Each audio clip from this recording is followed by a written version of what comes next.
The business, motherfucker. The Daily Read. Your source for news, politics, sports, and all things trending. Here's your host, Marcus Gentry.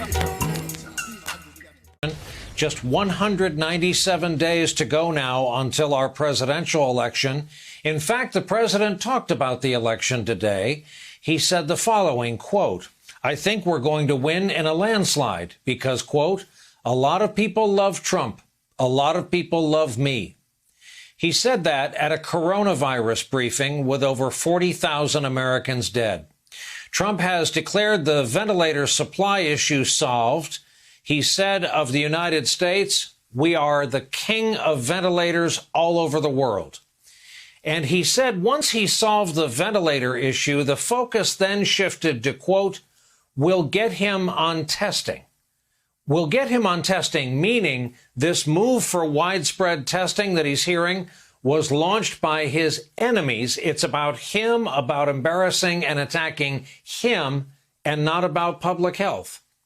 Again, today, he held up copies of articles that were positive. He's played TV clips in the briefing room of Andrew Cuomo saying nice things. The president gave his daily reminder of the Civil War death toll. He gave his daily reminder of what the death toll in this country could have been had he done nothing. And today added his prediction that, quote, "We could end up at 50 to 60, meaning 50 to 60,000 dead Americans." Asked about reports that businesses that are well off are getting government rescue payments, he said, quote, "I know I didn't get any." In briefings over the weekend that got a lot less attention, he trotted out a new talking point for the first time, quote, "Testing is a local thing." He said, quote, "People are buying guns at a level we haven't seen before because of this plague." He said, "We're the talk of other nations." He meant for how we've handled the pandemic. He said, quote, "If I wasn't elected, maybe the world would be over." And while he says, quote, "This could have been stopped in China," quote, "We're doing great. We're in great shape." In the real world, this virus has now killed over 42,000 Americans. There are at least 775,000 confirmed cases in this country alone, with only a tiny percentage of testing actually done. Worldwide, the number of confirmed cases has topped 2.4 million now. Over 169,000 have died. Today, the head of the World Health Organization warned the worst of the virus is ahead of us unless nations can find a way to work together.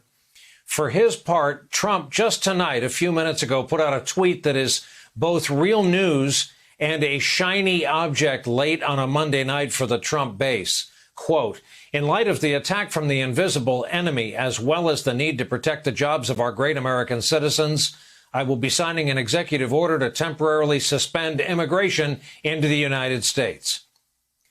There were more signs of progress in New York today. Governor Cuomo says the state's one-day death toll, think about this, one-day death toll was below 500 for the first time since April 2nd.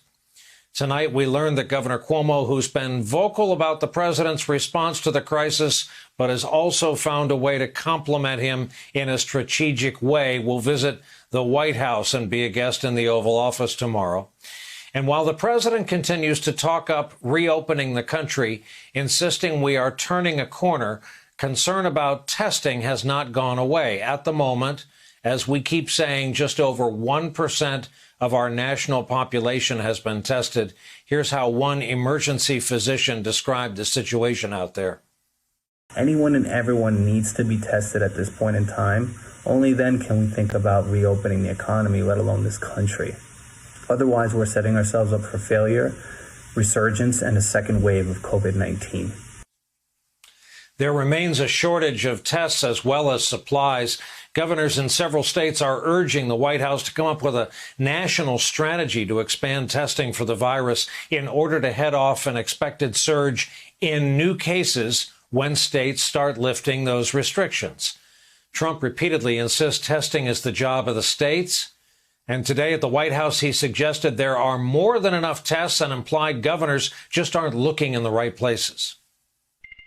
We provided each governor with a list of the names, addresses, and phone numbers of the labs where they can find additional testing capacity within their states. Some of the governors, like, as an example, the governor from Maryland didn't really understand the list. He didn't understand too much about what was going on. So now I think he'll be able to do that.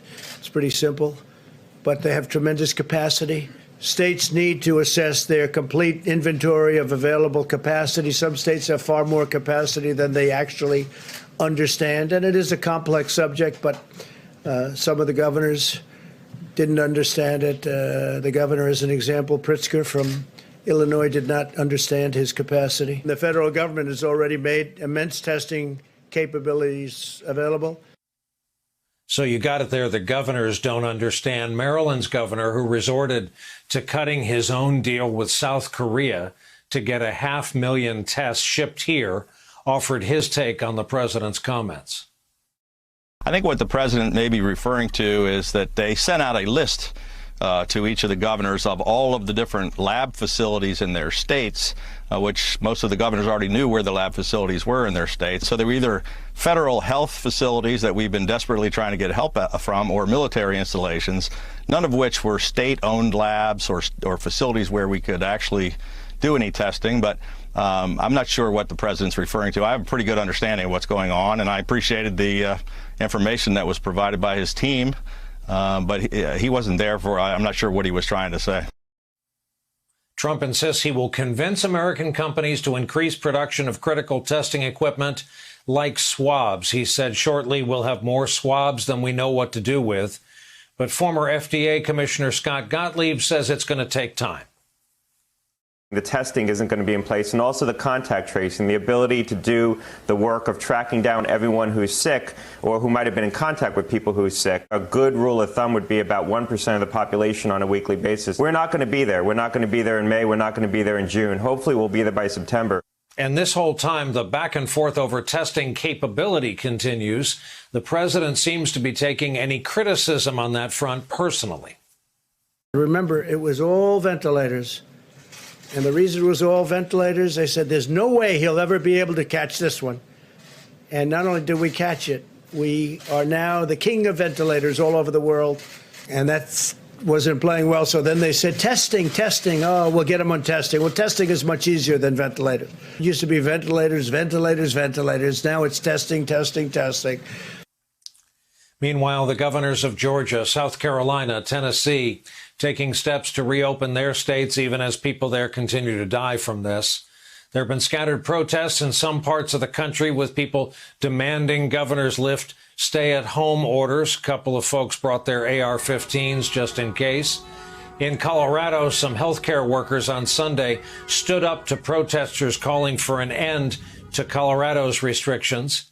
For days, the president's been encouraging a reopening of the country's economy. One big example of economic distress, despite efforts by the White House to shore up the market, the disappearing demand for oil. Today, U.S. oil prices entered negative territory for the first time ever, with the price per barrel trading well below zero, which technically, if taken to its logical extent, means an empty oil barrel costs more than a barrel filled with crude oil. There's also the question of the president's credibility. New NBC News Wall Street Journal polling finds only 36% of the people polled trust what Trump says about the virus. 52% do not. The issue of how Trump has viewed this virus came up again today. You'll remember he downplayed the threat earlier this year, insisting the illness would eventually disappear. Today he was asked about that. Are you concerned that downplaying the virus maybe got some people sick? And a lot of people love Trump, right? A lot of people love me. You see him all the time, right? I guess I'm here for a reason, you know? To the best of my knowledge, I won. And I think we're going to win again. I think we're going to win in a landslide. In January, a certain date, you know the date better than I do, we put on a ban of China, where China can't come in. And before March, we put on a ban on Europe, where Europe can't come in. So how could you say I wasn't taking it seriously? The business, motherfucker. The Daily Read.